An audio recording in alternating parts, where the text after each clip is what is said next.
వేదిక మీద ఉన్న గౌరవ పెద్దల ఉప ముఖ్యమంత్రి గారు, సహచర మంత్రివర్యులు పొన్నం ప్రభాకర్ గారు, రెవెన్యూ ప్రిన్సిపల్ సెక్రటరీ గారు, ఫైనాన్స్ ప్రిన్సిపల్ సెక్రటరీ గారు, ప్రింట్ అండ్ ఎలక్ట్రానిక్ మీడియా మిత్రులందరికీ మనస్ఫూర్తిగా హృదయపూర్వక నమస్కారం.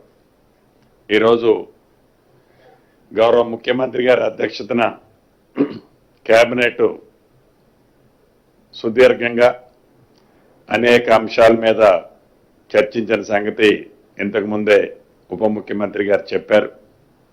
అందుట్లో ప్రధానమైంది ఉద్యోగస్తులకు సంబంధించిన సమస్య. వారు మా కుటుంబ సభ్యుల్లాగానే ఈ ప్రభుత్వం ట్రీట్ చేస్తూ గౌరవ ఉప ముఖ్యమంత్రి గారు దానికి చైర్మన్గా ఉండి సహచర కేబినెట్ మంత్రులతో పాటు గౌరవ ముఖ్యమంత్రి గారిని కూడా ఒప్పించి మెప్పించి ఆల్మోస్ట్ వారు కోరిన అన్ని సమస్యలని పాజిటివ్గా ఈ ప్రభుత్వం స్పందించే విధంగా ఇంతకుముందు వారు ఐటమ్ వేజ్గా చెప్పినట్లు ప్రభుత్వం నిర్ణయం తీసుకోవటం జరిగింది. మనస్ఫూర్తిగా వారికి, గౌరవ ఉప ముఖ్యమంత్రి గారికి, గౌరవ ముఖ్యమంత్రి గారికి, కేబినెట్ సహచర మంత్రులకి మరొక్కసారి నా పక్షాన్ని కూడా అభినందనలు, కృతజ్ఞతలు ఉద్యోగ కుటుంబ సభ్యుల పక్షాన నా పక్షాన తెలియజేస్తున్నాను. ఇక ప్రధానంగా ఇవి ఉద్యోగస్తుల విషయాలు కాకుండా మరికొన్ని అంశాల మీద కూడా కేబినెట్లో చర్చించడం జరిగింది. అందుట్లో ప్రధానమైంది భద్రాద్రి కొత్తగూడెం, అంటే కొత్తగూడెంలో ఉన్న ఏదైతే ఎర్త్ సైన్స్ యూనివర్సిటీ ఏర్పాటు చేసిందో ఈ ఇందిరమ్మ ప్రభుత్వం వచ్చిన తర్వాత ఆ యూనివర్సిటీ ఎవరైతే తెలంగాణ రాష్ట్రాన్ని ఇవ్వటానికి సహకరించి ఈనాడు మన మధ్య నుంచి దూరంగా వెళ్ళిన మాజీ ప్రధానమంత్రి గారు స్వర్గీయ మన్మోహన్ సింగ్ గారి పేరుతో ఆ యూనివర్సిటీ నామకరణం చేసిందని చెప్పటానికి మనస్ఫూర్తిగా కృతజ్ఞతలు ప్రభుత్వానికి తెలియజేస్తున్నాను. అదే రకంగా ఏవైతే ఈ స్వయం సహాయక సంఘాలు ఉన్నాయో, ప్రమాదవశాత్తు ఎవరైనా చనిపోతే గతంలో ఇన్సూరెన్స్ పాలసీ ఉండేది కాదు. మన ప్రభుత్వం వచ్చిన తర్వాత ప్రమాదవశాత్తు ఎవరైనా చనిపోతే వారికి 10 లక్షల రూపాయలు ఇన్సూరెన్స్ ఇచ్చే కార్యక్రమాన్ని చేపట్టి కార్యక్రమం ఉండేది. అయితే ఆ ఇన్సూరెన్స్ ప్రీమియము ఇతరత్ర ఓవర్ బర్డెన్ అవుతుందని ఇన్సూరెన్స్ కాకుండా ప్రభుత్వమే ఆ సంఘాల నుంచి ప్రభుత్వ పక్షాన 10 లక్షల రూపాయలు ఇచ్చే కార్యక్రమం చేపట్టాలని కేబినెట్లో నిర్ణయం తీసుకోవడం జరిగింది. గత సంవత్సరం 385 మంది చనిపోయారు. వారికి 38.5 కోట్ల రూపాయలు ఈ కేబినెట్లో ఆమోదించి ఇదే ట్రెడిషన్ని భవిష్యత్తులో కూడా కంటిన్యూ చేయాలని కేబినెట్ ఆమోదించడం జరిగింది. అదే రకంగా రాష్ట్రంలో R&B రోడ్లు, పంచాయతీరాజ్ రోడ్లు చాలా దుర్భిక్ష పరిస్థితిలో ఉన్నాయి. ఆనాడు 10 సంవత్సరాల్లో ఏవైతే నచ్చిన రోడ్లనే వేసుకుంటా వారికి కన్వీనియంట్గా, వారి ఫామ్ హౌజులకి కన్వీనియంట్గా ఉండే రోడ్లనే ఆనాడు వేసుకోవటం జరిగింది.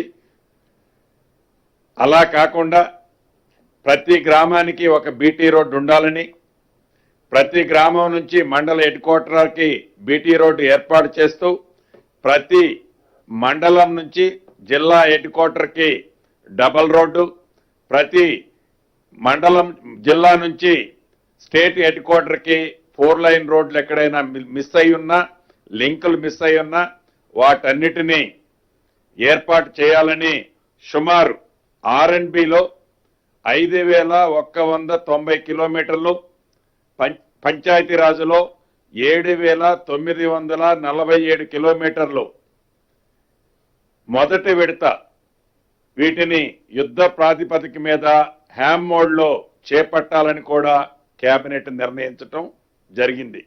ఇవి 2.5 సంవత్సరంలో ఎగ్జిక్యూషన్ చేసి మెయింటెనెన్స్ 15 సంవత్సరాలు సేమ్ ఏజెన్సీతోనే మెయింటెనెన్స్ చేపియాలని ఈ ప్రభుత్వం చిత్తశుద్ధితో ప్రజల మీద భారం పడకుండా ఉండే విధంగా ఈ హ్యామ్ మోడ్లో యుద్ధ ప్రాతిపదిక మీద ఈ వర్కులు చేయాలని కేబినెట్ తీర్మానించడం జరిగింది. అదే రకంగా రోజు రోజుకి హైదరాబాద్ మెట్రోపాలిటన్ సిటీ ఈ విపరీతంగా ఇంటర్నేషనల్ గా నేషనల్ గా వచ్చే ఈ క్రౌడ్ ఇతరత్ర గ్రీన్ సిటీగా ఉంచాలి అని మరింత మెట్రోని ఎక్స్టెన్షన్ చేయాలని ఈరోజు కేబినెట్ లో తీర్మానించడం జరిగింది.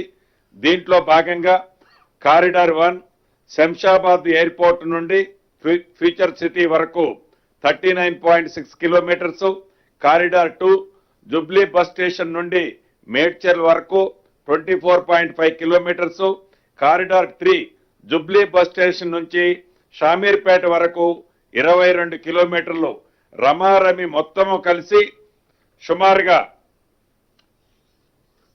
86 కిలోమీటర్లు 19,579 కోట్లతో 86.1 కిలోమీటర్లు 19,579 కోట్లతో ఈనాడు కేబినెట్ ఆమోదించడం జరిగింది.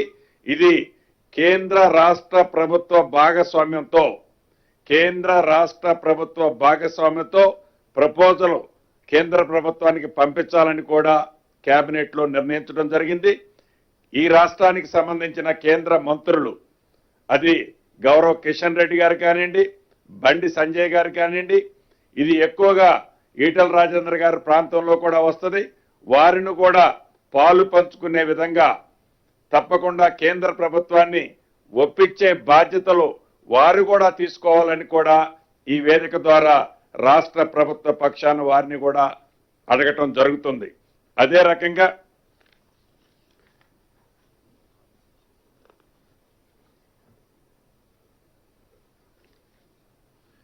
ఇంకా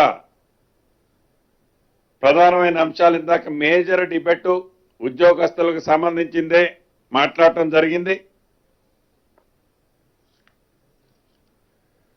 సో చివరిగా చెప్పదలుచుకున్నది ఒకటే, ఇందాక ఉప ముఖ్యమంత్రి వర్యులు చెప్పినట్లు ఈ రాష్ట్ర ప్రభుత్వం గౌరవ ముఖ్యమంత్రి రేవంత్ రెడ్డి గారి నాయకత్వంలో ప్రజా ప్రభుత్వం ప్రజలకి సౌకర్యార్థం ప్రజలకి మంచి చేసే కార్యక్రమాలు అవి